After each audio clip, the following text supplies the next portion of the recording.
예, 이번 시간에 계속해서 저희가 디모데전서 6장 6절부터 21절 끝절까지 보겠습니다. 그리고 이제 다음 시간엔 저희가 다음 주에는 디모데전서 6장 1절 그래서 권위에 관한 말씀을 가지고 이제 권위에 순종해야 된다는 주제로 또 이제 마지막으로 다음 주가 이제 마지막 시간이고 마지막 시간입니다. 예, 그래서 권위에 대해서 다루겠습니다. 예, 이번 시간에는 말씀드린 것처럼 이제 가난한 사람과 부자에게 주시는 말씀에 대해서 저희가 주로 살펴보려고 합니다.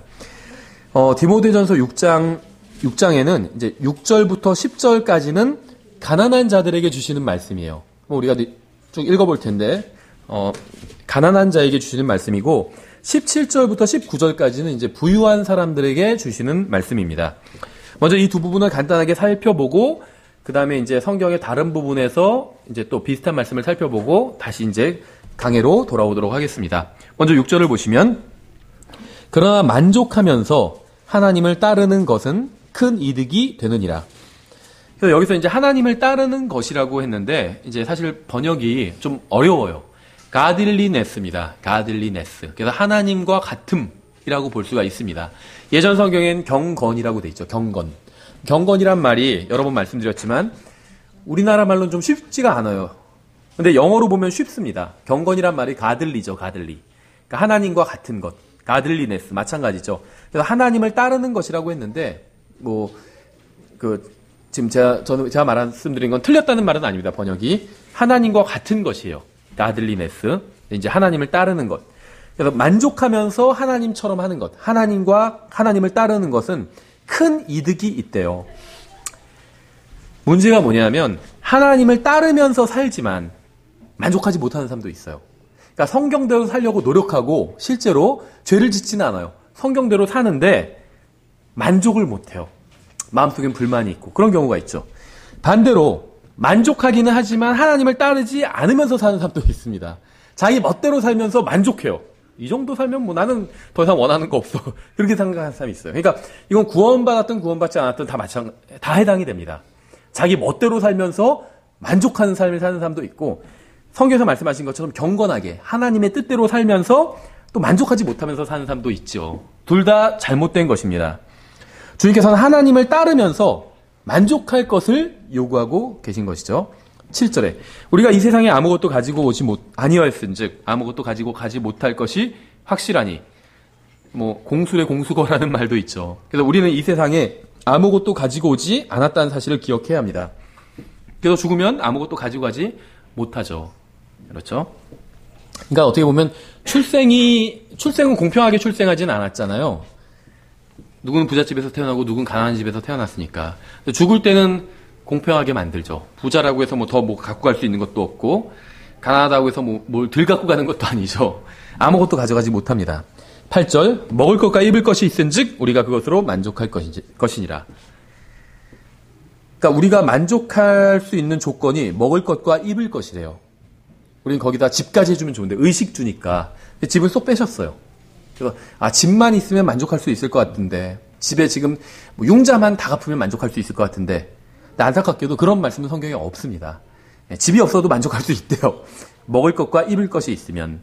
반대로 먹을 것과 입을 것이 없으면 만족하기가 좀 힘들 수 있겠죠. 근데 이 두 가지가 있으면 만족할 수 있는 겁니다. 하나님의 말씀에 의하면. 자신이 소유한 것보다 더 많은 것을 원하는 사람은 가난한 사람입니다. 그렇죠. 마음이 가난한 거예요. 계속 부족하다고 그러니까 가난한 사람의 특징은 부족함을 느끼죠. 그렇죠. 근데 부족함을 느끼는 사람은 어떤 사람이냐면 자신이 소유한 것보다 더 원하는 사람이에요. 그럼 그 사람 부족. 10억이 있어도 나는 이걸로 충분하지 않다. 그럼 그 사람은 가난한 사람인 겁니다. 왜냐하면 가난과 이 부라는 것이 상대적인 개념이잖아요. 얼마 이하면 가난하다 이렇게 정의할 수 없잖아요. 이건 굉장히 주관적인 겁니다. 내가 봤을 때 우리보다 훨씬 부자인데도 그 사람은 나는 너무 가난해 이렇게 얘기할 수도 있죠. 학교에서도 얄미운 친구들이 있었잖아요. 이번 시험 망쳤어. 그래서 얼마나 몇 개 틀렸는데 그러니까 하나 틀렸어. 이런 친구 있어요. 누군 20개 틀려서 막 이러고 있는데 하나 틀렸다고 그래서 수학에서만 그러니까 아니 전 과목에서 이러고 예. 그러니까 상대적이에요. 자기는 돈이 많으면서도 가난하다 생각하면 가난한 거고. 그러니까 가진 것이 별로 없어도 소유한 것 외에 다른 것을 더 원하지 않으면 가난하지 않습니다. 그렇죠. 9절. 그러나 부유하게 되고자 하는 자들은 사람들을 파멸과 멸망에 빠지게 하는 시험과 올무와 여러 가지 어리석고 해로운 욕심에 떨어지느니라. 성경은 부유한 자들은 파멸과 멸망에 빠진다, 이렇게 말씀하고 있지 않습니다. 부유한 것이 문제가 아니라 부유하게 되고자 하는 그 마음이 문제인 거예요. 돈이 문제가 아니라 돈을 사랑하는 마음이 모든 악의 뿌리라고 말씀하고 있잖아요. 부 자체가 문제가 아닙니다. 부라는 건 재물이잖아요. 재물이 없으면 우리도 교회도 이렇게 모일 수도 없어요. 그렇죠? 집에서 모여야 되는데 집에서 모이기엔 한계가 있잖아요. 우리가 그래도 많은 사람이 비교적 모일 수 있는 거는 재물이 있기 때문이에요. 또 이 장소도 얻고 뭐 다 한 거잖아요. 그러니까 재물 자체는 문제가 없습니다. 누군가 부자인 것 자체는 전혀 문제가 없어요. 교회에서 봐도 이 자기가 가진 부를 사용해서 선교사들을 돕고 다른 그리스도인들을 도왔던, 복음이 전파되는 걸 도왔던 그런 사람들이 있습니다. 부자라고 해서 다 악한 게 아니에요, 절대로. 훌륭한 부자들도 있다는 거예요. 그래서 성경은 부자가 문제다 이렇게 말씀하신 적이 없습니다. 그렇죠? 부유하게 되고자 하는 마음, 부유하게 되고자 하는 사람, 이것이 문제라고 말씀하고 있어요.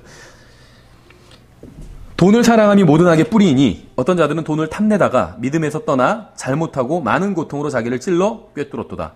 그러니까 성경은 돈이 모든 악의 뿌리라고 말씀하지 않죠. 문제는 돈이 아니라 돈을 사랑하는 인간의 마음이 문제인 거죠. 그래서 부자들을 시기하거나 원수로 생각하는 사람들이 있어요. 이게 이제 전형적인 공산주의 마인드죠. 그렇죠.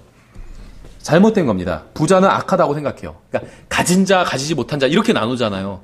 어떻게 해서 가지게 되었는지 그 과정이 중요하잖아요. 정당한 방법으로 정당하게 일해서 많은 재산을 형성했다면 그럼 그 부는 정당한 부인 겁니다. 그렇죠. 유산계급, 무산계급 나눠가지고 가진 자들은 무조건 잘못한 거고 이렇게 볼 수는 없다는 거예요. 그런 시각으로 볼 수는 없다는 겁니다. 잘못된 방법으로 재산을 축적했다면 잘못된 거겠지만 정당한 방법으로 재산을 형성했다면 그거는 바른 거겠죠. 왜냐하면은 이 가난한 자, 이 어떤 부의 뭐라고 얘기할지 제가 잘 모르겠네요. 경제학에 대해서 무지하기 때문에 어떤 부의 평형은 이룰 수가 없어요. 심지어 천년왕국 때도 가난한 사람은 있습니다. 에스겔서나 대원서들 보시면 천년왕국 때도 가난한 사람들이 있어요. 예수님께서 뭐라고 말씀하셨죠? 가난한 자들은 너희와 항상 함께 있을 것이나 이렇게 말씀하셨잖아요. 그럴 수밖에 없어요. 지금 만약에 대한민국에서 빈부의 격차가 이제 심하잖아요. 대한민국도. 대부분의 자본주의 국가들이 심하죠. 빈부의 격차가. 재산을 다 모아가지고 다 똑같이 나눠서 국민들이 다 똑같이 나눠 가졌다 해도 10년이 지나면요. 다시 빈부의 격차가 그대로 생기게 돼 있어요. 누구는 아껴서 모으는 사람도 있고 또 사업해서 불리는 사람도 있고 누구는 흥청망청 써버리는 사람도 있고 그래서 이 빈부의 격차는 항상 있게 된다는 겁니다. 그러니까 빈부의 격차 자체가 잘못된 거, 누가 더 돈을 많이 가지고 있는 거, 이거 자체가 잘못된 것은 절대 아니라는 거예요. 그래서 어떤 해방신학이나 이런 거 하는 사람들은 부자들을 어떤 원수로 보고 가난한 사람들은 우리의 뭐 친구로 보고 이런 식으로 연대해야 되고 그러니까 부자들은 대적해야 되고 이렇게 보는데 이런 거 자체는 비성경적인 생각입니다. 잘못된 것이에요.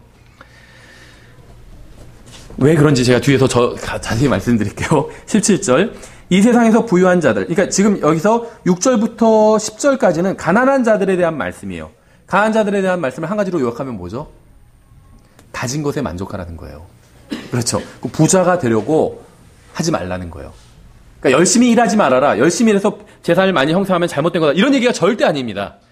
부자가 되려고 그 재물을 추구하지 말라는 겁니다. 가진 것에 만족하라는 거예요. 가진 것에 만족하라.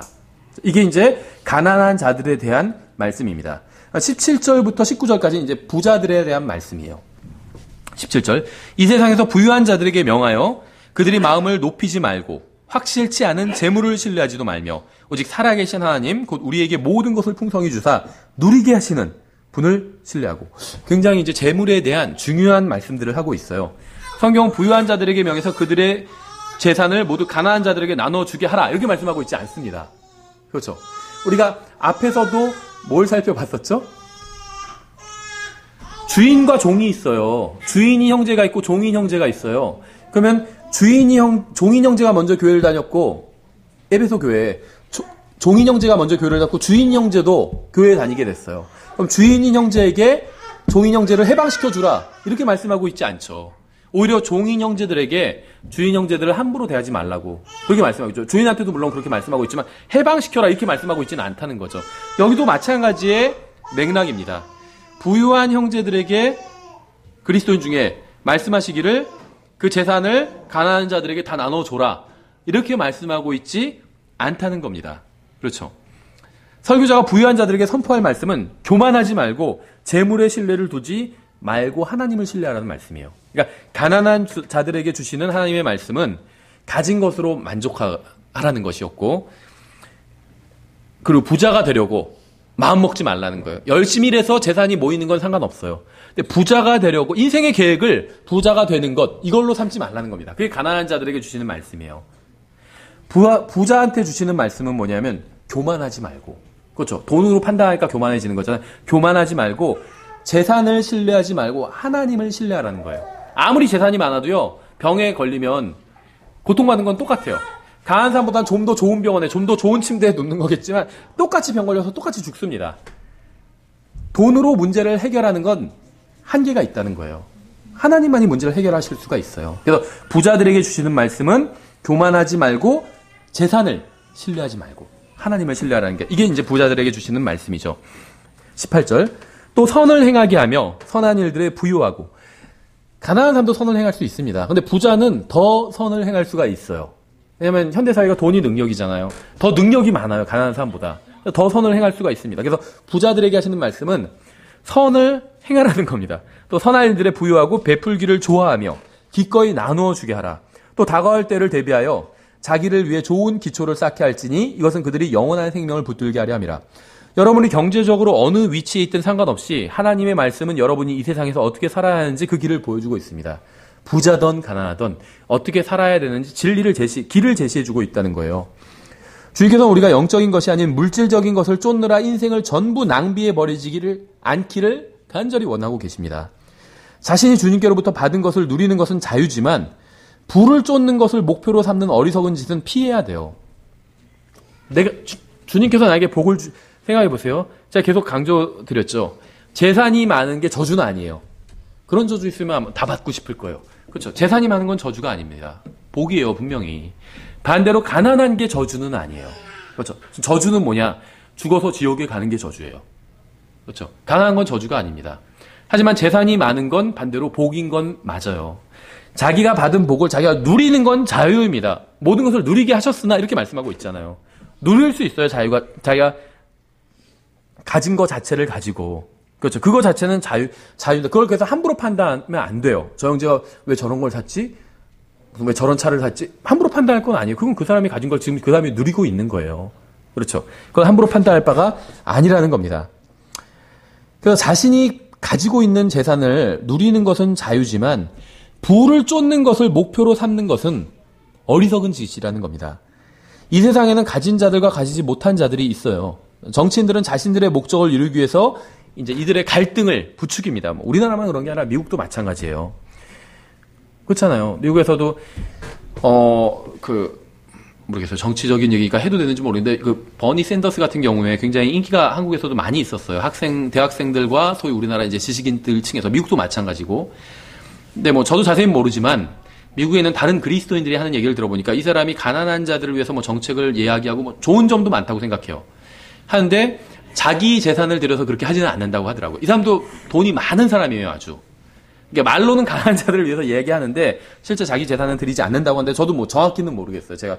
저도 그 버니 샌더스에 대해서는 자세한 그건 없으니까. 근데 정치인들이 한 가지 분명한 건 뭐냐면 누가 되었건 정치인들은 가진 자와 가지지 못한 자를 나눠서 대립시킵니다. 그래야지 자기가 한쪽의 표를 얻을 수 있기 때문에 그런 거예요.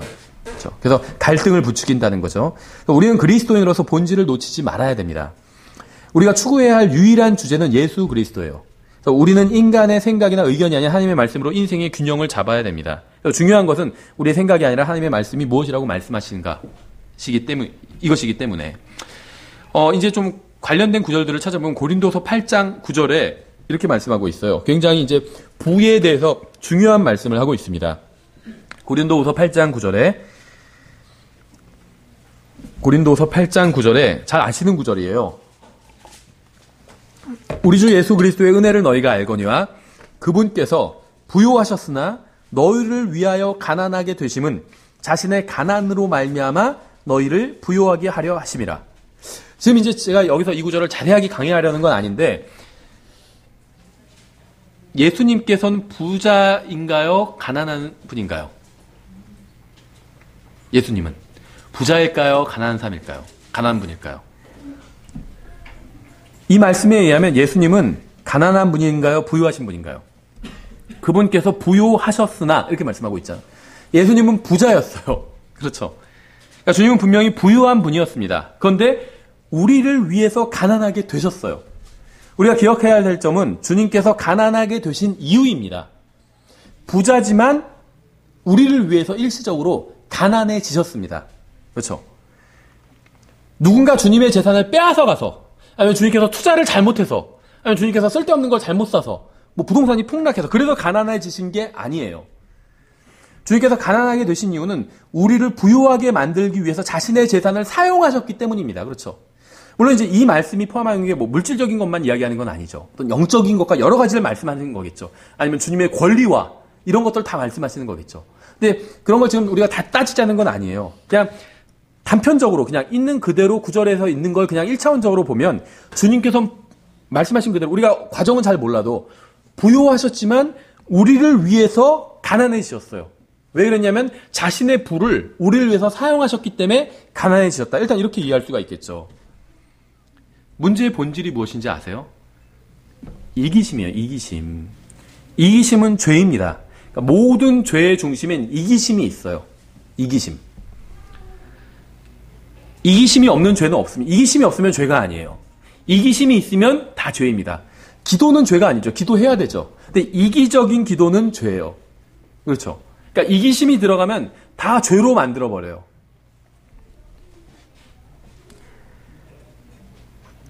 여러분은 가난하면서도 이기적일 수 있고 부유하면서도 이기적일 수 있습니다. 육신적인 거는 죄죠. 가난하면서 육신적일 수도 있고 부유하면서도 육신적일 수도 있습니다. 주님께서는 우리가 경건하고 그리스도와 같기를 원하십니다. 예수님께서는 우리를 위해서 하늘의 모든 부를 뒤로 한 채 이 세상에 오셨어요. 그래서 우리를 위해서 일순간이지만 가난해지셨죠. 주님은 요셉을 따라서 30세가 될 때까지 목수로서 열심히 일하셨습니다. 그러다 3년 반 동안 공개적인 사역을 하실 때는 노동을 하지 않으셨는데 그 이유는 직장 생활을 하는 다른 사람들이 그 기간 동안 주님을 부양할 수 있었기 때문이었죠. 주님께서는 십자가 위에서 해야 할 일을 모두 마치시고 죽으시고 묻히시고 부활하신 후에는 하늘에 오르시어 아버지 하나님의 오른편에 앉으셨습니다. 한 가지 구절 더 찾아보면 계시록 21장을 보시면 계시록 21장 17절에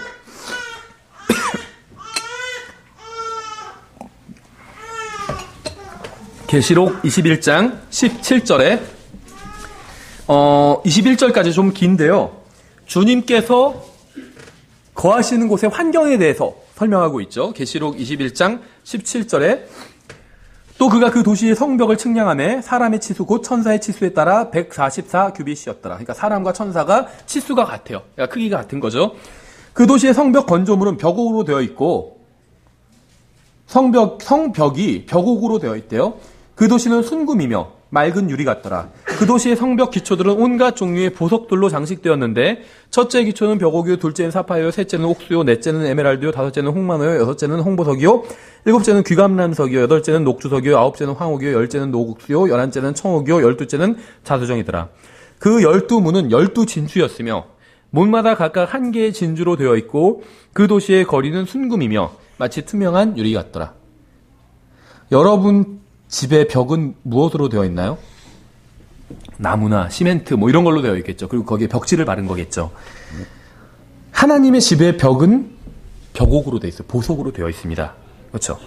여러분 집 주위의 길은 무엇으로 되어 있나요? 아스팔트로 되어 있죠. 보통 뭐 흙으로 되어 있기도 하고 시멘트로 되어 있는 경우도 있고. 하나님의 집 주위의 길은 순금으로 되어 있어요. 하나님은 부자일까요? 가난한 사람일까요? 가난한 존재일까요? 부자예요. 부자. 그렇죠. 아주 부자예요. 빌 게이츠도 비교가 되지 않는 가장 큰 부자가 하나님입니다. 그러니까 우리가 부자를 함부로 정죄해서는 안 돼요. 하나님도 부자인데. 그렇죠. 그러니까 부자라는 이유로 누군가를 욕한다면 부자들은 다 죽어야 돼. 그래야지 나라가 이렇게 된다면 하나님을 욕하는 거예요, 그거는. 그러면 부자의 정점에는 하나님이 계시니까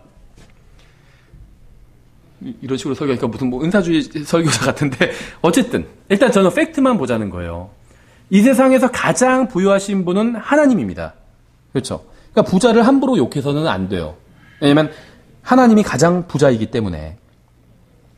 하나님께서는 우리에게 필요한 모든 것을 공급해 주셨습니다. 주님께서 어떻게 우리의 필요를 채워주실 수 있었을까요? 부자이시기 때문이에요. 그래서 계속 공급해 줘도 전혀 부족하지가 않은 거예요. 그렇죠? 생각해보세요. 저희 예를 들면 집에 생활비를 빌 게이츠가 계속 공급해 준다고 생각해보세요. 떨어질 일이 없겠죠. 생활비가. 하나님께서 부자이기 때문에 우리에게 계속 공급해 주실 수 있었던 겁니다. 그래서 저는 부자를 미워하거나 적대시하지 않아요. 성경에서 부자를 미워하라고 말씀하신 적이 없기 때문에. 다만 저는 부자가 되려고 노력하지도 않습니다. 성경에서 그렇게 하지 말라고 했기 때문에. 그러니까 부자를 적대하시면 안 되지만 부자가 되려고 노력할 필요가 없다는 거예요. 하지 말아야 된다는 겁니다. 오직 할 필요가 없다는 게 하지 말아야 돼요. 부자가 되려고 하지 말라고 했잖아요. 분명히. 왠 줄 아세요? 부자가 되는 것 자체가 나쁜 건 아니에요. 당연하죠. 좋은 거죠. 그런데 부자가 되려고 노력하게 되면 그것을 위해서 정말 중요하고 가치 있는 정말 중요한 목표를 상실하게 되기 때문이에요. 우리에게는요, 이 세상 사람들은 다 목표가 부자가 되는 거죠. 대부분이. 뭐 몇몇 사람들만 어떤 숭고한 정신을 갖고 뭐 남을 도와주고 이타적인 마음을 갖는 사람도 있겠지만 대부분은 인생의 목표가요, 부자가 되는 거예요. 그렇죠. 그런데 구원받은 우리들에게 그거보다 훨씬 더 가치 있고 중요한 숭고한 목표가 있습니다. 예수님께서는 우리를 위해서 가난하게 되셨어요. 만약 여러분이 복음을 위해서 가난하게 된다면 그건 정말 좋은 일이고 주님과 똑같이 하는 것이고 주님의 길을 따라가는 겁니다. 그렇죠. 하지만 게으르기 때문에 가난해졌다면 그거는 잘못된 거예요. 그러니까 가난하다고 해서 그 사람이 다 잘못 생각한 건 절대 아닙니다. 열심히 일하는데도 가난한 사람들도 있어요. 부양해야 될 가족도 많고 그래서 돈을 모을 수 없는 사람도 있습니다. 그러니까 가난한 게 죄다 이렇게 말씀하신 적이 없어요. 성경은 단 한 번도. 하지만 게으르기 때문에 부양할 가족도 없고 몸은 건강하고 그런데 게으르기 때문에 강해졌다면 그거는 죄예요. 잘못된 것이고. 다시 디모데전서 6장으로 돌아가겠습니다. 그래서 다시 이제 본문을 좀 다시 한번 살펴보도록 하겠습니다. 6장 7절에 보시면 우리가 이 세상에 아무것도 가지고 오지 아니하였은즉 아무것도 가지고 가지 못할 것이 확실하니 먹을 것과 입을 것이 있은즉 우리가 그것으로 만족할 것이니라. 여러분 이 말씀에 동의하시나요? 디모데전서 6장 7절 8절. 아마 저는 잘 모르지만 여러분은 잘 모르지만 대부분의 그리스도인들이 가장 싫어하고 믿지 않는 구절이 바로 이 디모데전서 6장 8절일 겁니다. 그리스도인들이 복음을 믿고 구원받았지만 하나님의 말씀을 믿지 않는 경우는 너무 많아요. 자기 생각과 다르고 좀 자기가 봤을 때 별로 이 세상에서의 편안하게 사는데 도움이 안 될 것 같은 구절들은 다 싫어합니다. 대표적인 게 이 디모데전서 6장 8절이에요. 먹을 것과 입을 것이 있은즉 우리가 그것으로 만족할 것이니라. 여기에 동의하는 사람은요 거의 본 적이 없어요. 이거 교회에서도 거의 본 적이 없고. 그렇죠. 성경 우리가 먹을 것과 입을 것이 있은즉 만족하라고 말씀합니다. 하지만 우리가 먹을 것과 입을 것만으로 만족하지는 못합니다. 그렇지 않나요? 솔직히. 누군가 먹을 것과 입을 것만 남겨두고 우리가 가진 모든 것을 빼앗아 간다면 우리는 만족하기는커녕 절망에 빠질 거예요. 그렇죠. 집에 들어갔더니 내 모든 게 다 도둑이 훔쳐갔어요. 근데 먹을 거랑 입을 거는 딱 남겨놨어요. 또 나머지 모든 금 붙이며 모든 걸 다 털어갔어요. 그럼 만족할 사람이 있을까요? 만족하라고 그랬잖아요. 하나님께서는. 만족은커녕 절망이 되죠. 저주가 막 입에서 나오고. 먹을 것과 입을 것을 구할 수 있는 급여만 받고 만족하는 사람도 없습니다. 그렇죠. 먹을 것, 입을 것, 그 다음에 또 나머지 또 할 것들, 그 급여가 더 있어야 돼요. 그런데 주님께서는 먹을 것과 입을 것만으로 만족할 수 있어야 그리스도를 따르는 것이라고 말씀하셨습니다. 주님께서는 이스라엘 백성이 이집트를 탈출해서 광야에 거할 때에도 먹을 것과 입을 것만 주셨어요. 집을 주시지 않았죠. 텐트는 주셨는데 텐트는 집이 아니잖아요. 먹을 것과 입을 것만 주셨어요. 그래서 신발이 헤어지지 않았다고 그랬죠. 신발 떨어지면 신발 다시 주셨어요. 옷 떨어지면 옷 다시 주셨습니다. 모르겠어요. 다시 주셨는지 아니면 어떤 분들은 해석할 때 옷과 신발이 떨어지지 않게 아예 그렇게 보호해 주셨다. 이렇게 해석하는 분도 있어요.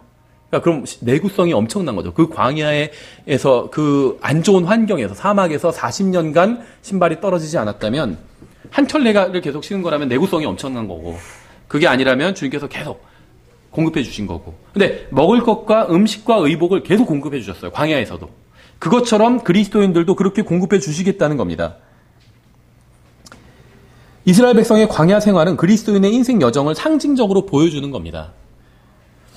그러니까 그러니까 가나안 땅에 들어가는 게 구원이 아니라, 그러니까 성경을 이제 제대로 이해하지 못하면 그렇게 해석하는 사람도 있는데 그건 오류고 출애굽할 때가 구원받은 거라고 봐야 돼요. 이게 상징적으로 본다면 이스라엘과 그리스도인을 상징적으로 본다면 출애굽 때가 구원받은 겁니다. 왜냐하면 출애굽할 때 어린 양을 적용했잖아요. 그리고 출애굽했잖아요. 그러니까 우리도 예수님을 믿고 어린 양을 믿고 구원받은 거예요. 그리고 나서 구원받고 나서 그것으로 하늘나라 가면서 끝나지 않잖아요.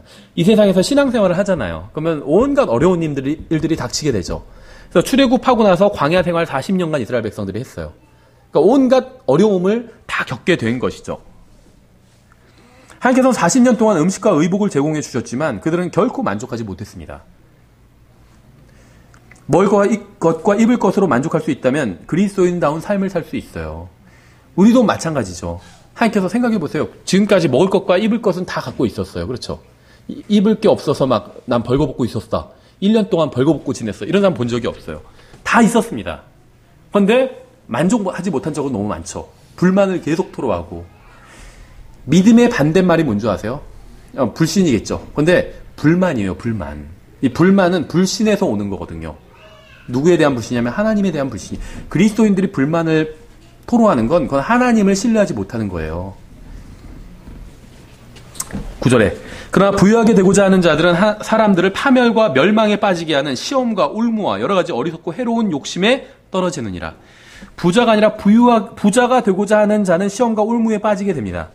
여러분의 인생의 목적이 부자가 되는 것이라면 여러분은 반드시 시험과 울무와 해로운 욕심에 반드시 떨어지게 돼요.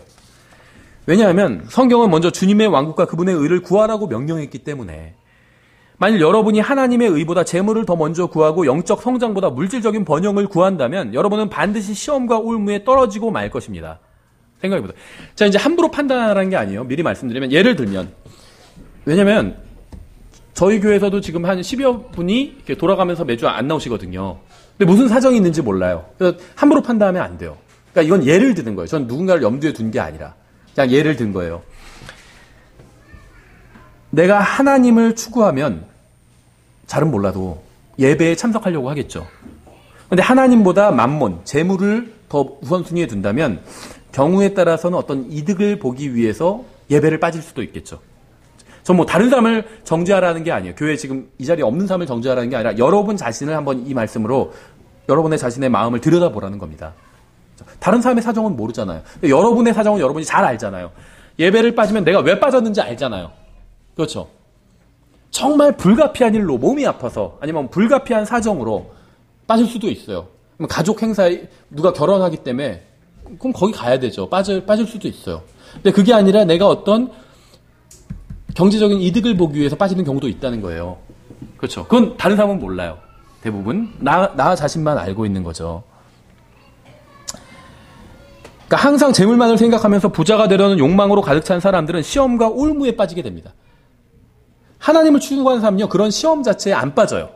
오늘 교회 가야 되나? 내가 차라리 교회 가지 않고 무슨 일을 하면 돈을 더 수입을 올릴 수 있는데 이런 시험에 안 빠져요. 왜냐면 그런 거 고려를 안 해요. 당연히 예배를 드려야지 내가. 이렇게 생각한다는 거죠. 그런데 재물을 추구하는 사람은 빠지게 됐어요. 그런 시험에 빠지게 된다는 겁니다. 그렇죠. 그래서 예배에 참석하지 않는 것이나 하나님을 섬기지 않는 것이나 재산을 증식하기 위해서 주님께서 기뻐하시지 않는 불의한 방법을 취하는 등의 일을 하게 된다는 겁니다. 그렇죠. 재물을 추구하게 되면 그러면 시험과 올무에 빠지게 된다는 거예요. 재물을 추구하기 때문에 하나님의 의를 먼저 구하지 않아요. 그래서 하나님께서 하지 말라고 하신 거, 예를 들면 거짓말이나 뭐 사기치는 거나 이런 거 하지 말라고 하셨는데 다른 사람 속이는 거잖아요. 사기가. 속여서 이득을 취하는 게 사기잖아요. 그런데 내가 재물을 취하기 때문에 그래도 이 정도는 해야겠다 이렇게 해요. 그래 놓고는 핑계는 좋죠. 그래서 여기서 수입을 많이 올리면 교회 헌금 많이 하면 될 거 아니야 이렇게 생각하는 거죠. 그래 놓고 하지도 않지만 어쨌든지 간에 그건 다 핑계죠. 하나님께서 언제 불의한 방법으로 재산을 많이 모아서 그걸 헌금하라고 언제 그러셨어요, 하나님께서? 우리 구약성경에 보면 반대된 말씀이 그런 거 필요 없다고 말씀하셨죠. 그렇죠. 불의한 삭스를 갖고 오지 말라고 하셨죠. 그러니까 성경은 부자가 아닌 부자가 되려고 하는 마음으로 가득 찬 사람을 정죄합니다. 왜냐하면 그러한 자들은 인생의 목표를 잘못 설정했기 때문이에요. 만일 여러분의 마음이 영적인 것이 아닌 물질적인 것으로 가득 차 있다면 반드시 시험과 올무에 빠지게 된다는 겁니다. 어리석고 해로운 욕심 또 이렇게 표현하고 있어요. 그렇죠? 그러니까 성경은 시편 14편 1절에서 어리석은 자가 마음속으로 이르기를 하나님은 없다 하였도다 이렇게 말씀하고 있어요. 그러니까 성경에서 말씀하시는 어리석음은 항상 하나님을 거부하는 것에서 드러나게 됩니다. 그건 어리석은 거예요. 하나님의 존재를 거부할 수도 있고 아니면 하나님의 어떤 인도하심, 주권 이런 걸 거부할 수도 있어요. 하나님의 인도를 거부하거나 하나님을 배제해버리는 것. 이게 어리석은 거예요. 성경에 의하면. 여러분이 하는 일에 하나님이 어디에 계신지 한번 생각해 보세요. 내가 예를 들면 사업하시는 분이라면 내가 하는 사업에 하나님은 어떤 파트를 맡고 계시는지. 그렇죠? 여러분이 하는 일에서 하나님은 어떤 부분을 맡고 계시나요? 여러분의 경력에 하나님은 어떤 역할을 하시나요? 머리로는 하나님을 믿지만 마음으로는 그분을 믿지 않는 사람들도 굉장히 많아요. 그런 사람들은 어리석고 해로운 욕심에 빠지게 됩니다. 여러분이 하는 일은 하나님과 관련이 있나요? 여러분이 내리는 결정에 하나님도 동의하시나요? 여러분의 인생 계획이나 사업 계획 중에 하나님은 어디에 계시나요? 어리석은 자가 되면 안 돼요. 하나님 없는 것처럼 살지 마십시오. 여러분의 선택과 결정과 말과 생각과 사업과 인생에 하나님이 있어야 돼요. 하나님이 주관하셔야 됩니다. 그러한 인생만이 복된 인생이에요. 6절에 그러나 만족하면서 하나님을 따르는 것은 큰 이득이 되느니라 이렇게 말씀하고 있죠. 여러분의 재산이 증가할 때나 감소할 때나 여러분은 항상 하나님과 바른 관계에 있어야 됩니다. 여러분은 두 주인을 섬길 수 없어요. 하나님도 섬기고 재물도 섬긴다면 그건 결국 하나님이 아닌 재물을 섬기는 것입니다. 만약 여러분이 소유한 것으로 가질 수 없는 것을 얻기 위해서 빚을 지고 있다면 또 계속해서 그러한 걸 반복한다면 결국 여러분은 파멸에 빠지게 될 겁니다. 이 세상은 어떻게 가르치죠? 광고하잖아요. 모든 광고가 인간의 욕망에 대해서 호소하는 거거든요. 그래서 예를 들면 TV나 뭐 인터넷이나 어디 뭐 매체에서 광고를 하잖아요. 그 광고하는 게 없어도 살 수 있을까요? 없을까요? 살 수 있어요. 여태까지 나는 내가 그 광고를 어떤 걸 보기 전에 그거 없이도 살았잖아요. 광고하는 게 없어도 살 수 있어요. 근데 마치 그게 없으면 당신은 살 수 없는 것처럼 뒤처지는 것처럼 그렇게 광고를 하죠. 그래서 딱 뭐라 그러죠? 돈이 없으면 카드로 사라 이렇게 하는 거잖아요. 카드로. 그러면서 아주 관대한 제안을 하죠. 5개월간 무이자 할부도 해주겠다. 이러죠. 그래서 막 물건을 사게 하기까지는 막 관대하게 카드로 사면 된다. 이렇게 하지만 단서가 붙죠. 하지만 카드값을 갚지 않으면 널 고소할 거야. 딱 그러는 거예요. 광고가. 그렇죠.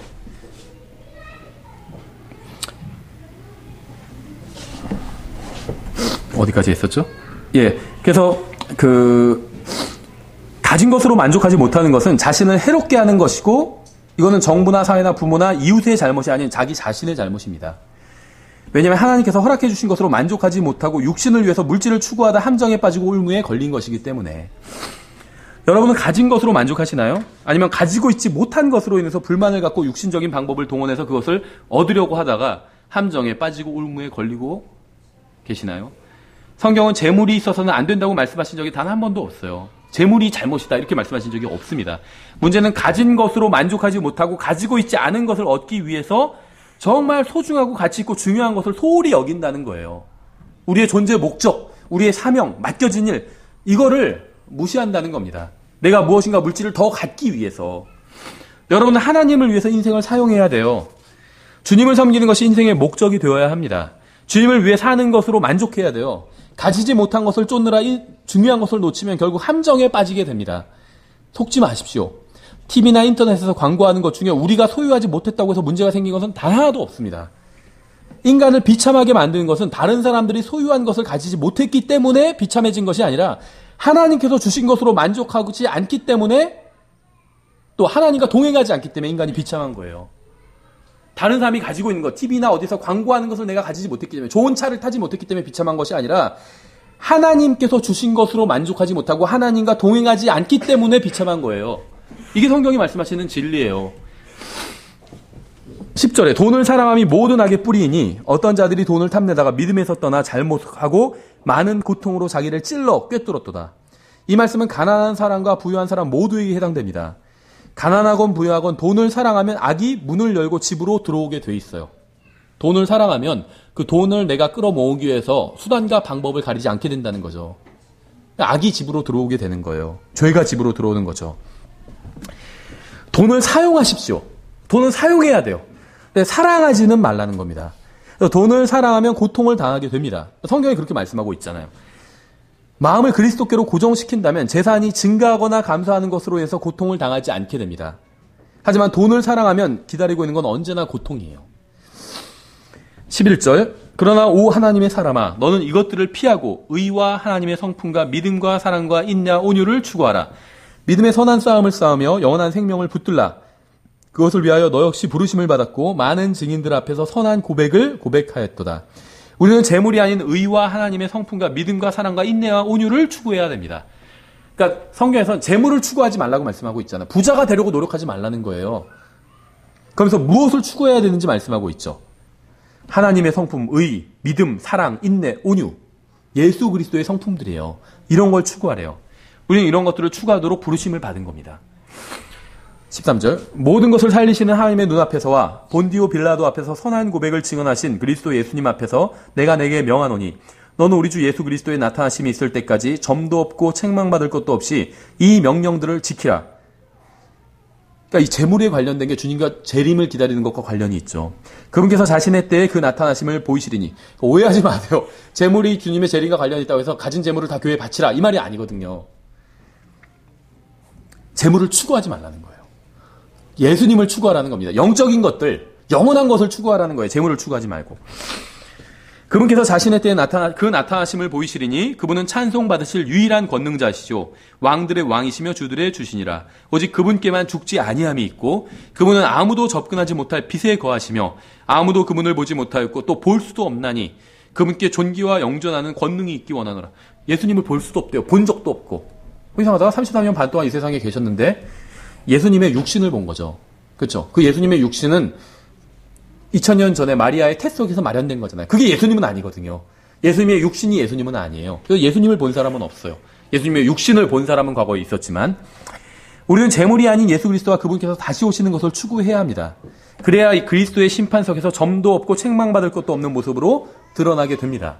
무엇을 추구해야 되는지 지금 이 중간에서 그러니까 가난한 사람에 대한 말씀을 하시고 부자에 대한 말씀을 또 17절에서 하시면서 그 중간에서 딱 11절부터 16절까지는 무엇을 추구해야 되는지 예수님을 추구하고 그분께서 다시 오시는 걸 기다리라고. 그럼 재물이 소용없는 것이 되잖아요. 그렇죠? 재물이 우리가 주님께서 오실 때까지 우리가 살기 위해선 재물이 필요해요. 사용해야 돼요. 하지만 주님께서 오시면 그 순간부터 재물은 더 이상 필요가 없어집니다. 그렇죠? 확실한 건 주님께서 오시면요. 아무도 이제는 뭐 집세, 월세, 은행 이자, 무슨 공과금 이런 거 걱정하는 사람 아무도 없을 거예요. 재물이 소용 없어진다는 거예요. 그래서 재물은 사용해야 돼요. 그 재물을 얻기 위해서 일을 해야 됩니다. 하지만 그걸 인생의 목적으로 삼지 말라는 거예요. 그렇죠? 얼마나 비참해요. 구원받은 하나님의 자녀들이 그게 인생의 목적이라면. 17절 이 세상에서 부유한 자들에게 명하여 그들이 마음을 높이지 말고 확실치 않은 재물을 신뢰하지도 말며 오직 살아계신 하나님 곧 우리에게 모든 것을 풍성히 주사 누리게 하시는 분을 신뢰하게 하고. 여러분은 부자가 되고 싶으신가요? 누가 부자일까요? 부자의 기준이 무엇일까요? 지구 전체를 놓고 보면 집에 세탁기가 있는 사람이 많을까요? 세탁기가 없는 사람이 많을까요? 지금 현재, 2000년 전이 아니라 지금 현재 지구 전체를 놓고 보면 집에 세탁기가 있는 사람이 많을까요? 없는 사람이 더 많을까요? 집에 없는 사람이 훨씬 많아요. 집에 뜨거운 물이 나오는 사람이 많을까요? 뜨거운 물이 나오지 않는 사람이 더 많을까요? 뜨거운 물은 고사고 물 자체가 안 나오는 사람들도요. 상당히 많아요. 그렇죠? 집에 냉장고가 있는 사람들이 더 많을까요? 없는 사람이 더 많을까요? 냉장고가 없는 사람이 압도적으로 더 많아요. TV나 컴퓨터나 자동차가 있는 사람이 많을까요? 없는 사람이 많을까요? 전 세계를 본다면 없는 사람이 압도적으로 훨씬 더 많이 있습니다. 그렇죠? 심지어는요. 집에 지붕이 없는 사람들도 수십억이 돼요. 집인데 지붕이 없어요. 그 집 안에 화장실이 없는 사람도 3분의 1 이상이 돼요. 지금 전 세계에. 우린 당연하게 생각하잖아요. 우리 뭐 자가로 사시는 분도 있고 전세로 사시는 분도 있고 월세로 사시는 분도 있는데 제가 잘은 모르겠어요. 대부분 아마 집안에 화장실이 있을 겁니다. 그렇죠. 근데요, 없는 사람이 훨씬 많아요. 지금도. 그러니까 이제 부의 기준이 무엇이냐를 생각해 볼 필요가 있다는 거죠. 이러한 것을 가지고 있지 않는 30억의 사람들이 기준일까요? 아니면 뭐 도널드 트럼프나 빌 게이츠 같은 사람이 기준일까요? 그런 사람을 기준으로 잡으면 우린 가난한 거죠. 근데 집에 화장실도 없는 사람, 집에 TV도 없는 사람, 저희도 TV는 없네요. 컴퓨터도 없는 사람을 기준으로 잡으면 우리는 가난하지 않은 거죠. 전 세계 여러분 중에는 우리나라 빌 게이츠나 뭐 우리나라를 기준으로 보면 가난한 사람들이 있을 거예요. 전 세계를 기준으로 보면 가난한 쪽이 아니라 부자 쪽에 속해요. 우리 교회 성도들도 다. 그렇죠. 여러분 아마 오늘 아침에 오늘 무엇을 입고 갈까 고민하셨을 거예요. 옷이 많지 않은 분도 뭘 입고 갈까. 근데 이 세상에는요, 그런 고민을 할 필요조차 없는 사람들도 많이 있어요. 고민할 필요가 없어요. 왜일까요? 하나밖에 없기 때문에. 신발도 뭘 신을까 고민하는 분이 있을 겁니다. 고민할 필요가 없는 사람들도 있어요. 지금 현재 10억 이상이 있어요. 왜냐하면 신발이 하나밖에 없기 때문에 고민할 필요가 없어요. 그 사람들보다 우리가 훨씬 더 부유한 거겠죠. 이 세상에서 부유한 자들에게 명하여 그들이 마음을 높이지 말고 주님께서는 부자를 책망하지 않으셨습니다. 다만 자신이 재물을 많이 소유하고 있다고 해서 대단한 사람이라고 착각하지 말라는 거예요. 내가 저 형제보다는 낫지. 왜냐하면 내가 더 부자니까. 이렇게 생각하지 말라는 겁니다. 마음을 재물에 두지 말고 하나님께 두라는 겁니다. 확실치 않은 재물을 신뢰하지 말며, 재물은 확실하지가 않아요. 오직 살아계신 하나님, 곧 우리에게 모든 것을 풍성히 주사 누리게 하시는 분을 신뢰하게 하고, 자신이 소유한 재물을 누리는 것은 죄가 아닙니다. 누리게 하시는 분이라고 했잖아요. 좋은 자동차를 구매하기에 충분한 재물을 가진 사람이 좋은 자동차를 구매하는 것은 죄가 아니에요. 생각해 보세요. 예를 들면 500만 원짜리 자동차를, 중고차를 사는 게 사치일까요, 아닐까요? 사치는 아닌 것 같은데, 사치일 수도 있어요. 내 전 재산이 500만 원이에요. 근데 그걸도 차를 사면 그건 사치일 수도 있죠. 그렇죠? 1억짜리 차를 사도 그게 사치가 아닐 수도 있어요. 어떤 경우에는. 잘은 모르지만. 그렇죠?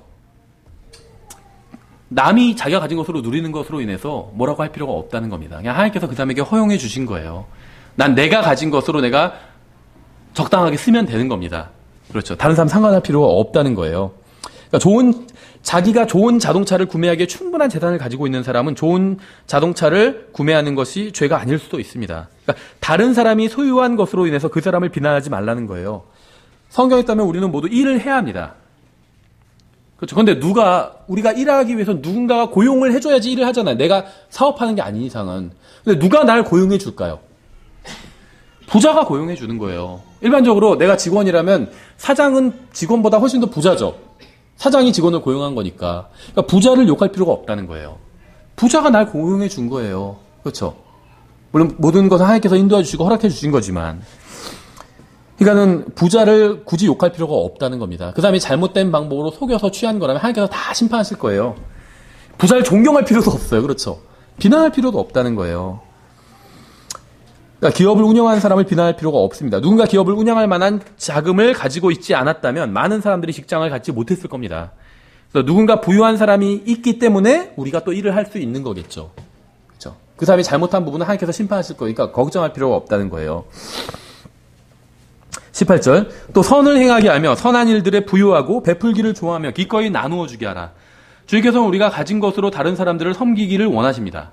다른 사람을 섬기기 위해서 우리의 재물과 노력과 시간과 은사를 사용하기를 원하십니다. 우리가 그렇게 하면 예수님을 따르는 거예요. 19절, 또 다가올 때를 대비하여 자기를 위해 좋은 기초를 쌓게 할지니 이것은 그들이 영원한 생명을 붙들게 하려 함이라. 주님께서 다시 오셔서 자신이 가진 재물과 노력과 시간과 은사로 다른 사람들을 섬긴 사람들에게 상을 주실 겁니다. 여러분이 주님을 위해서 무엇을 했다면 아무리 작은 것이라도 상을 결코 잃어버리지 않을 거라고 예수님께서 말씀하셨어요. 심지어 물 한 컵 떠주는 것, 아주 작은 친절이죠. 주님을 위해서 그런 작은 일을 했다 할지라도 결코 상을 잃지 않을 거라고 말씀하셨어요. 그러니까 실망하지 말고 여러분이 가진 것으로 주님을 위해서 사용하세요. 주님을 섬기시고 그것으로. 우리는 부자가 되기 위해서가 아니라 주님과 다른 사람들을 섬기기 위해서 일을 해야 되고 일을 해야 돼요. 그렇죠? 그래서 우리는 열심히 일해서 돈을 벌고 그것으로 가족을 부양하고 세금을 내고 교회를 섬기고 복음을 전하는 데 사용을 해야 합니다. 재물에 관한 주제를 끝내기 전에 이제 우리가 일을 해야 되는 네 가지 이유에 대해서 좀 살펴보도록 하겠습니다. 뭐 다른 이유도 있겠지만 가장 중요한 네 가지 성경적인 이유예요. 먼저 디모데전서 5장 8절을 보시면 앞으로 한 장 가셔서 5장 8절에 이 구절은 이해하기 어려운 구절이 아닙니다. 쉬운 구절이에요. 디모데전서 5장 8절. 그러나 누가 자기 친족, 특히 자기 집 사람들을 부양하지 아니하면 그는 믿음을 부인한 자요 불신자보다 나쁜 자니라. 그러니까 여러분은 자신과 가족을 위해서 일해야 됩니다. 왜 일해야 돼요? 모든 사람은 일해야 돼요.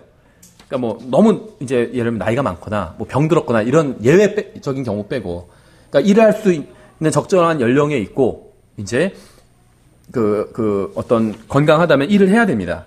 그런데 일을 해야 되는 첫 번째 이유는 자신과 가족을 부양하기 위해서, 그러니까 나와 우리 집사람들이 먹고 살기 위해서 일해야 된다는 거예요. 다른 사람이 여러분과 여러분의 가족을 위해서 일해 줄 것을 바라지 말라는 겁니다. 여러분 자신이 일하지 않고 다른 사람이 일한 것을 속이거나 강제로 빼앗아 온다면 그것은 성경적 기독교를 부정하는 거예요. 우리가 일해야 하는 첫째 이유는 자신과 가족을 부양해야 하기 때문입니다. 주님께서는 아무것도 하지 않아도 먹을 것과 입을 것을 주시겠다고 우리에게 약속하신 적이 없어요. 주님께서는 일주일 내내 쉬라고 말씀하지 않으시고 하루만 쉬라고 말씀하셨습니다. 나머지 6일은 일해야 돼요. 그러니까 우리가 일하는 것을 통해서 우리에게 필요한 것들을 공급해 주시겠다는 거예요. 일하지 않아도 다 공급해 주시겠다. 이렇게 약속하신 적이 없다는 겁니다. 고린도전서 16장 1절부터 2절에 이제 두 번째 일해야 되는 이유가 나옵니다. 고린도전서 16장 1절부터 2절. 이제 성도들을 위한 모금에 관하여는 내가 갈라디아의 교회들에 지시한 바와 같이 너희도 그렇게 하라. 주의 첫날에 너희 각 사람이 하나님께서 자기를 형통하게 하신 대로 자기 곁에 모아두어 내가 갈 때에 모으는 일이 없게 하라. 주의 첫날에 구원받은 각 사람은 교회로 모여야 합니다. 그러니까 모여서 교회를 위해서 모금을 해야 돼요. 이건 단순한 권면이 아니라 주님의 명령입니다. 만약 다른 죄를 짓지 않는다 해도 이 명령에 따르지 않으면 죄를 지은 것이에요. 그래서 이런 말씀을 읽을 때마다 불만을 토로하는 사람들이 있는데 그 이유는 하나님과 그분의 교회보다 재물을 더 사랑하기 때문입니다. 그래서 우리가 일해야 되는 두 번째 이유는 교회를 지원하기 위함이에요. 세 번째 이유는 로마서 10장에 있어요. 로마서 10장 13절부터 15절에 잘 아시는 구절이에요. 누구든지 주의 이름을 부른 자는 구원을 받으리라. 그런즉 그들이 자기들이 믿지 아니한 분을 어찌 부르리요? 자기들이 듣지 못한 분을 어찌 믿으리요? 선포자가 없이 어찌 들으리요? 보내어지지 아니하였으면 그들이 어찌 선포하리요? 이것은 기록된 바 화평의 복음을 선포하며 좋은 일들의 반가운 소식을 가져오는 자들의 발이 어찌 그리 아름다움과 함과 같으니라. 우리가 일해야 하는 셋째 이유는 복음 전파를 위해서예요. 그래서 우리가 살고 있는 지역뿐 아니라 다른 지역에 사는 사람들에게도 복음을 전해야 될 책임을 가지고 있습니다. 제자들에게도 너희가 예루살렘과 사마리아와 땅 끝까지 이르러 복음을 전하라고 하셨잖아요. 우리도 똑같은 사명을 가지고 우리 이 지역에 있는 사람들에게만 복음을 전하면 된다. 이게 절대 아니라는 거예요. 그것도 해야 되지만 먼 지역에 있는 사람에게도 복음을 전해야 될 책임이 있다는 거예요. 그렇죠? 그래서 그들에게 복음을 전하기 위해서 우리가 다 갈 수가 없잖아요. 그러니까 선교사를 파송하고 지원해야 될 책임이 있다는 겁니다. 그래서 일을 하는 거예요. 일해야 되는 이유가 첫 번째는 나와 가족을 부양하기 위해서, 두 번째는 교회를 지원하기 위해서, 세 번째는 선교, 복음을 지원하기 위해서, 복음 전파를 지원하기 위해서. 네 번째 이유가 있어요. 에베소서 4장 28절에 에베소서 4장 28절 에베소서 4장 28절 도둑질을 한 자는 더 이상 도둑질을 하지 말고 오히려 노동을 하여 궁핍한 자에게 줄 수 있도록 자기 손으로 선한 것을 할지니라. 그러니까 우리는 가정을 부양하기 위해서 일하고 교회를 지원하기 위해서 일하고 복음을 전하는 선교사를 지원하기 위해서 일해야 합니다. 그리고 교회 내 가난한 형제, 어려움에 빠진 사람을 돕기 위해서 일해야 된다는 거예요. 구원받은 사람은 부자가 되려고 해서는 안 됩니다. 부자 자체는 죄는 아니지만 부자가 되려는 마음으로 가득 차 있는 것은 죄예요. 그래서 우리는 돈을 사랑해서는 안 됩니다. 우리는 돈이 아닌 하나님을 추구하고 예수 그리스도를 따라가야 되고 그분을 사랑해야 돼요. 그리고 가정을 부양하고 교회를 지원하고 전 세계에 복음을 전하는 일을 지원하고 또 어려움에 빠진 형제나 주위 사람들을 돕는 일을 해야 됩니다. 이런 일을 하기 위해서는 일을 해야 된다는 거죠. 그래서 재물에 관해서는 잠언에 굉장히 좋은 기도가 있죠. 잠언 30장에 8절부터 9절이죠. 헛된 것과 거짓말들을 내게서 멀리 옮기시오며 나를 가난하게도 마옵시고 부하게도 마옵시며 내게 알맞은 양식으로 나를 먹이시옵소서. 내가 배불러서 주를 부인하고 말하기를 주가 누구냐 할까 염려하며 또한 내가 가난하여 도둑질하고 내 하나님의 이름이 이름을 헛되이 취할까 염려하나이다. 그리스도인의 기도가 돼야 되겠죠. 이제 마지막으로 20절, 21절. 오 디모데야, 속되고 헛된 말장난과 또 거짓으로 과학으로 불리는 것에 반론들을 피하며 내게 맡긴 것들을 지키라. 그것을 내세우던 어떤 자들이 믿음에 관하여는 잘못하였느니라. 은혜가 너와 함께 있기를 원하노라 하면. 그러니까 이제 편지를 맺으면서 이제 에베소 교회의 젊은 목회자인 디모데에게 사도 바울이 편지를 보내는 거잖아요. 그래서 편지를 끝내면서 이제 마지막 당부를 하고 있습니다. 쓸데없이 과학적인 논쟁하고 일어날 시간 보내지 말라는 거예요. 그런 거 하지 말고 너한테 맡겨진 것들을 하래요. 무엇일까요? 복음을 전하고 하나님의 말씀을 가르치는 거예요. 그래서 목사에게 맡겨진 기본적인 그 책임, 임무는 복음을 전하고 하나님의 말씀을 가르치는 겁니다. 과학적인 논쟁하고 쓸데없이 그런 건 할 필요가 없어요. 하나님 말씀에 의하면. 아무리 과학적으로 대단한 업적을 쌓고 연구 결과를 낸다 할지라도 구원받지 않으면 어리석은 자일 뿐입니다. 과학은 진리의 기준이 아니고 결코 될 수도 없어요. 과학은 그저 반복적으로 일어나는 현상을 입증하는, 이게 과학이죠. 진화론은 과학적으로 입증된 적이 단 한 번도 없습니다. 따라서 과학자이면서 동시에 진화론자일 수는 없어요. 진화론은 거짓으로 과학이라고 불리는 것, 그러한 거짓된 과학일 뿐이죠. 성경 땅이 둥글다고 말씀하고 있고 공중에 매달려 있다고 말씀하고 있고 다른 빛을 내지 않는다고 말씀하고 있고 태양의 빛을 반사한다고 말씀하고 있고 빛을 내는 것이 아니라 다른 또 바다와 바람의 순환에 대해서도 말씀하고 있죠. 그러니까 성경에는 과학적 사실들이 기록되어 있습니다. 과학자들이 발견하기 수천 년 전에 이미 성경은 과학적 사실을 진술하고 있는 거죠. 과학 교과서는 매년 개정될 필요가 있지만 성경은 개정될 필요가 전혀 없어요. 성경을 읽어본 적이 없는 사람만이 성경이 비과학적이라고 비난하고 조롱할 뿐입니다. 성경 조롱하는 사람들이 있는데 물어보면 실제 성경을 읽어본 적도 없어요. 그렇죠? 성경 조롱하는 사람한테 아모스 3장 10절에 뭐라고 되어 있는지 물어보세요. 그런 게 있어요? 그럴 거예요. 그러니까 읽어본 적이 없어요, 성경을. 그러면서 성경 조롱하는 게 대부분이 그렇죠. 사람들이 성경을 비웃고 믿지 않는 이유는 성경을 읽었기 때문이 아니라 오히려 TV나 영화나 인터넷을 보느라 성경은 읽어보지도 않고 연구해보지도 않았기 때문에 성경을 조롱하는 겁니다. 저는 진화론 같은 거짓된 과학이 아니라 성경을 믿어요. 성경은 한 번 죽는 것은 사람들에게 정해져 있다고 말씀하고 있고 실제로 모든 사람들이 다 죽습니다. 그렇죠? 성경은 사람은 고생하려고 태어난다고 말씀하고 있고 실제로 모든 사람이 저마다 모습은 다르지만 동일하게 고생을 해요. 성경은 단 한 번도 거짓을 진술한 적이 없습니다. 그래서 저는 성경을 믿어요. 이 성경대로 살아야 되고 그렇죠? 우리가 아직은 부족하지만 하나님 말씀대로 이걸 기준으로 삼고 또 이 말씀에 우리에게 명하는 대로 정말 재물이 아니라 예수 그리스도를 추구해야 되고 이렇게 살아야 되겠죠. 그래서 저희가 이제 다음 시간에 권위에 대해서 좀 살펴보고 이제 디모데전서 강의를 마치도록 하겠습니다. 예, 찬송가 912장 찬양하고